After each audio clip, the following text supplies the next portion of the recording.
BookTube Redwall fans? Welcome to the latest installment in my Redwall book review series, where today we are discussing the 13th book in the series, Lord Brocktree. So, what is the Redwall series? Is it a long list of books, each written with a distinct purpose?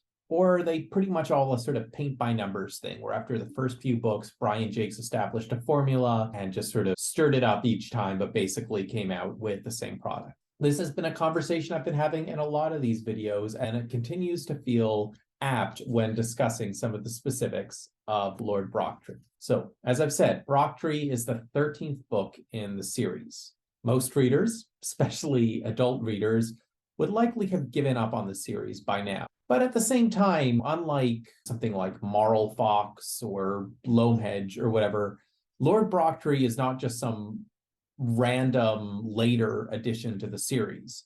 No, this is a much awaited prequel. Lord Brocktree, this badger guy here, was mentioned way back in the second book of the series, Mossflower, as the deceased father/grandfather of the badgers Boar and Bella, respectively. He continues to be mentioned throughout the series, prominently in Book 5, Salamandastron, the first book that's really focused on badgers, where he's portrayed as sort of this founding father figure of the Salamandastron. He's basically to the badgers what Martin the Warrior is to all the other good creatures in the series. And he continues to be mentioned. He's given some prominence as a spirit guide in Book 8, Outcast of Redwall. So in some ways, it's very exciting when we get to Book 13, Lord Brocktree, because we finally get to meet this vaunted hero. He's not just this occasionally mentioned historical figure, but Brian Jacques finally has a chance to turn him into a flesh and blood character. We're finally going to find out what makes Lord Brocktree so special. And what does make him special? Well, the answer is nothing and everything. So when Brocktree is introduced, he's not like, "Hello, nice to meet you, my name's Brocktree." He introduces himself as, "I'm Lord Brocktree." And it's funny because for the most part, despite being set vaguely in medieval times, Redwall is a very egalitarian universe, at least amongst the good characters. But Brocktree has no problems just being like, "Yeah, I'm the Lord, bow down before me, you humble woodlanders." A related point that comes here is that Brocktree explains that he has gone out on this quest seeking his destiny to be the ruler of the Salamandastron Mountain Fortress, and he had to leave behind his young son Boar. And he explains it's because two adult badgers could never get along in the same household. They'd become too fiery tempered. This is a description of a kind of toxic masculine personality, which feels really strange in the otherwise incredibly gender equal universe of Redwall. How then are we supposed to see Brocktree? Is he this unique, morally gray character in that he's unapologetically hierarchical and unapologetically has this arguably toxic masculine side? I mean, it would seem Brian Jacques is establishing him as a fairly unique character in his story, because as I've said, none of Brian Jacques' other good characters are like this. And yet, Brian Jacques doesn't do anything with this element of Brocktree's personality. It's never portrayed as something that's being criticized. And because of all this sort of strength and power and old-fashioned glory that Brocktree has, in some ways he ends up being the least interesting character in the Brian Jacques universe because he has all this strength to begin with. He doesn't need a character arc. He just shows up. He's like, "I'm the Badger Lord." And he is the Badger Lord. He's pretty unequivocally powerful hero. And, that takes me back to the question I raised at the beginning. It's unclear. Did Brian Jacques have distinct visions when he was writing these books? Or did he just sort of, reproduce the various details from the series? Are we supposed to be interested in the ways that Brocktree is unlike other heroes? Or no, is that just a badger thing? And we're not really supposed to care that it's given more prominence this time. Now, one explanation for what Brian Jacques is doing with this character of Brocktree that would support the theory that there is more vision behind this book is a kind of pattern we've seen in the series so far, which is oftentimes Brian Jacques will give books one title when in fact the most interesting part of that book is not that title. So in Matameo, for instance, it ended up being more about Matthias saving Matameo than about Matameo himself. The Bellmaker ended up being an ensemble novel in which, Joseph the Bellmaker wasn't a particularly interesting character. If anything, Ruthbrush the Squirrel or Finbar Galedeep the Otter ended up being the protagonist.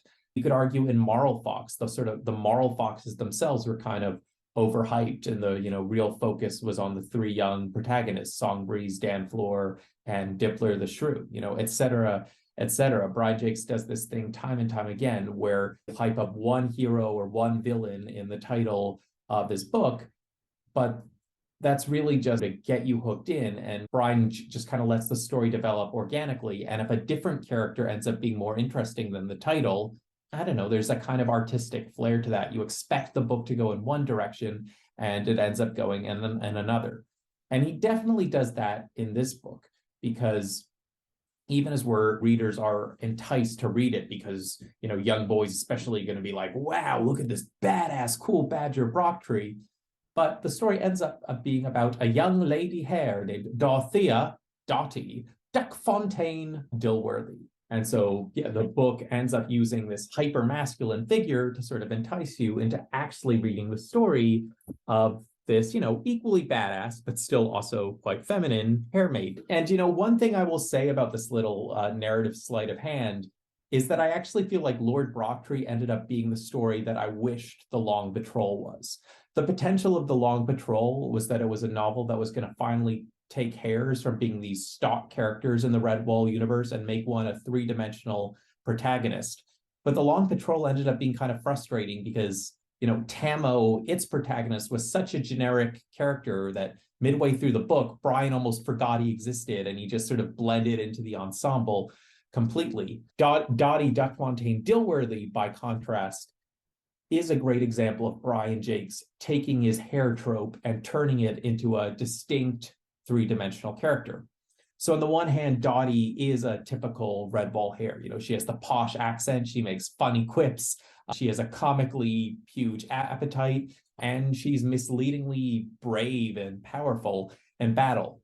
On the other hand, while hares have always been portrayed as having this quirky personality in the Redwall universe, usually that just makes them charming or cool or whatever. With Dottie, Brian adds a level of complexity by making her hare whimsy be so extreme that it even annoys the other hares, and she basically gets kicked out of her house for being too annoying, too incompetent. The particular detail that Brian emphasizes is that Dottie loves to sing, but she has a terrible singing voice. So the fact that this hare character is one of the few hares who gets to be the main character of a story, I think is very cool. And Brian even does this clever thing with the chapters of the sub-books where he gives them two titles. One title kind of goes with the assumption that it's Brocktree's story, The Day of Ongatron, but it's also entitled Dorothea Leaves Home, as if, the second title refers to what the story really is. So when Dottie and Brocktree first met, I thought it was going to be an excellent comic pairing. They kind of reminded me of Shrek and Donkey, this stoic, serious, powerful character and this goofy, annoying character. Now, the dynamic didn't really play out that way because Brocktree was a bit too polite to be a Shrek figure, but it did end up serving a different kind of purpose. As I said earlier, Brocktree is so powerful, so competent that he doesn't really have a character arc. As a result, he's almost like he's not really living. It's more like even in life, he's the spirit guide. And Brocktree's purpose is not so much to be the hero himself, though he is, but rather to guide Dottie in her own hero's journey, where she evolves from annoying young hare maid kicked out of home to eventual leader, spoiler alert, of the Salamander-Strong Long Patrol. So there's this one situation where in order to persuade this eccentric hare, Bucko Big Bones, to have his army team up with theirs, Dottie and Brocktree travel to challenge him to a fight. Now, the logical thing would be to have, the natural, very powerful warrior Brocktree do this himself. But Brocktree is so invested in Dottie's development that he basically encourages her to be the one to challenge Bucko Big Bones to a fight. Later in the book, when they're fighting the main bad guy, Ongatron, Dottie comes up with this plan to demoralize Ongatron's starving troops by having a feast and sort of teasing the troops by eating this food right out of their reach. Now, who knows if this plan actually serves any real value, but it's explicitly said that Brocktree encouraged Dottie when she came forward with this idea. So, maybe Dottie's not truly ready to be this commandeering soldier, But Brocktree is like this great guide figure who's like, it's the effort that counts. We want creativity. We want people to be themselves, to use their own talents. And I don't know if this idea of Dottie's is really going to contribute anything, but I like that she's using her head, using her unique talents, and he encourages her. So that's basically the Brocktree-Dottie relationship. And that's probably the most unique thing about Lord Brocktree. So if you're going to make the case, this is not a generic paint-by-numbers Redwall book. This is Brian Jacques showing vision. It's that Brocktree-Dottie relationship that you would point to. Now, unfortunately, as is a recurring problem for Brian Jacques, he can't just let two great characters be. He has to make them part of a giant traveling party, which, inevitably takes away time from every individual character and kind of leaves every character in the book a bit underdeveloped. So instead of just, Brocktree and Dottie traveling together like Donkey and Shrek, we have to get a whole band of Gaussum shrews. We have to get some generic Redwall otters. We have to get a funny but still generic Redwall baby. We have to get the generic Redwall mole with his funny accent. There are some admittedly funny hedgehogs who join the crew as well. So, yeah, lots of great Redwall moments, but it feels like Brian Jacques has to reproduce every detail of his universe in every book, even if it means some characters just feel incredibly repetitive and take away from the characters who are actually distinct. Now, also in this traveling party are these two characters who in the first part of the book have their own subplot, Fleetscut the hare and Juka the sling, the squirrel. So, as I said, these two start out with their own subplot where Fleetscut is this honorable hare warrior, and he's trying to get Juka to join him in her cause. And though Juka, as becomes apparent, especially in her final scenes, is a sweetheart at heart, as a leader, she's nonetheless a pragmatist and a bit of a mercenary, and she refuses to help Fleetscut out. And then when they end up traveling together, they basically hate each other because Fleetscut views Juka as an opportunistic coward, and Juka views Fleetscut as too full of himself. This also felt like kind of a unique pairing. I also thought it was cool that Brian Jacques is bringing in a slightly morally gray squirrel in Juka. It felt like he was revisiting the character of Packatug from way back in Mariel of Redwall. But again, there's just not enough time for the uniqueness of this relationship to really blossom. It's sort of great early in the book. It's great late in the book, but there's a huge portion in the middle where Brian kind of forgets about them. Beyond that, another great good thing to say about this book is it certainly has no shortage of cool characters. So the main bad guy is this wildcat, Ungat Trun, who's obsessed with spiders. He has a ferret servant named the Grand Fragorel. She doesn't actually do that much. It's just a cool title. Also, it's worth mentioning all of Ungat Trun's soldiers paint themselves blue. Not really explained why this happens, but cool world building detail. Another of Ungat Trun's assistants is a magician fox named Grottle. And I have to say, I guess some more breaking of gender stereotypes. Usually the magical foxes are females, so good for Grottle, I guess. And as I said earlier, this book is what I wish the Log Patrol was. So I felt like Dottie was a better version of the character of Tammo, and Grottle is a more complete version of the character of Lugworm from Long Patrol. A bit more of an obscure reference, but if you know these two books well, you probably know what I mean. As I mentioned, there's Bucko Big Bones, this hare who Dottie has to challenge to a fight. He has a pronounced Scottish accent, and he's hilariously full of himself. But, unfortunately, in kind of standard Redwall fashion, after he has his sort of unique morally gray moment, once he teams up with the good guys, he just, again, becomes kind of a generic Redwall good guy. Now, amongst all the interesting and sometimes well-written characters in this book, there's another minion in Ungat Trun's evil army who is a rat named Rip Fang. So Rip Fang and his brother Dumai decide that they are bored of being pirates, the standard occupation for evil rats in the Redwall universe, and decide to join Ungat Trun's army instead. Better to be land bad guys than ocean bad guys for whatever reason. So they join the army of Ungat Trun, which seems kind of foolish because, Ungat Trun is constantly executing his minions for incompetence. But what stands out about Rip Fang the rat is that he's so assured of himself. He's such a silver talker that regularly he puts himself in situations where any other minion would be executed by Ungat Trun, and he manages to sweet talk his way out of it. Rip Fang has this sort of subtly fascinating story. It kind of reminds me of Swart Sixclaw from The Outcast of Redwall, where, even though they're unequivocally evil, Brian sort of writes in this hero's journey, this real character development where you identify with Rip Fang, even though he's unequivocally a bad guy. This is kind of external to the book, but Rip Fang is another prime example of I really can't tell whether Brian was an author who approached this book with vision or not. So I remember back when I read this book as a 9-year-old or whatever kid, I took it for granted that the Rip Fang in this book was the same Rip Fang who was mentioned in Mossflower as the archenemy of Brocktree's son, Boar. I mean, it's a bit awkward because these books are set quite far apart in time, and, badgers live for a long time, and it's mostly understood that other creatures don't. But it's still vaguely possible. Brian Jacques never says anything about the lifespans of bad characters because they die young or in middle age, failing in their evil plans. So it could be that in weird Redwall lore, rats live almost as long as badgers if they manage to pull it off. But anyway, it just seems so obvious to me when I read this as a kid that this character of Rip Fang was the very same Rip Fang written in the earlier book of Mossflower, because Brocktree is connected to Boar. Umgat Trun is related to the wildcats who appear in Mossflower. And, despite creating so many names and writing so many of these books, Brian Jacques is really good at not repeating the same names. And Rip Fang was from such a memorable part of the book Mossflower. It was inconceivable to me that these were just coincidentally two different rats.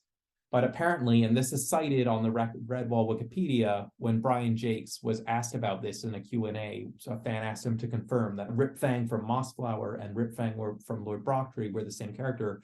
He just glibly answered, no, just a coincidence, two different characters.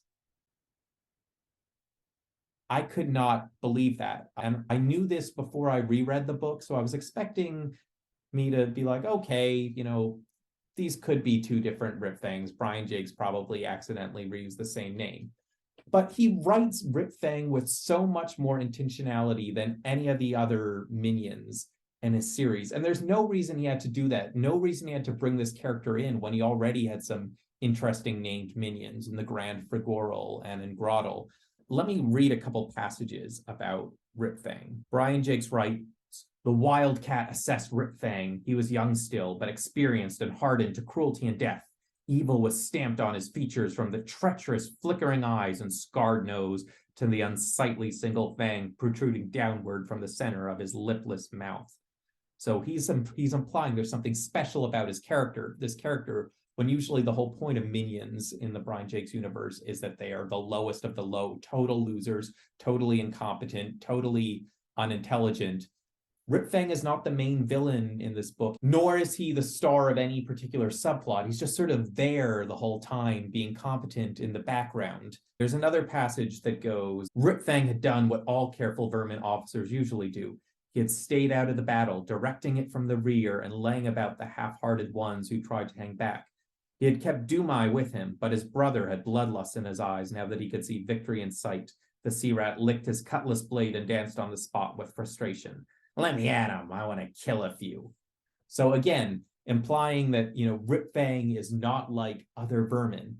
It really seems to me like Brian Jacques was probably told by his publisher, hey, it would be cool if you brought back another character from Mossflower into this one.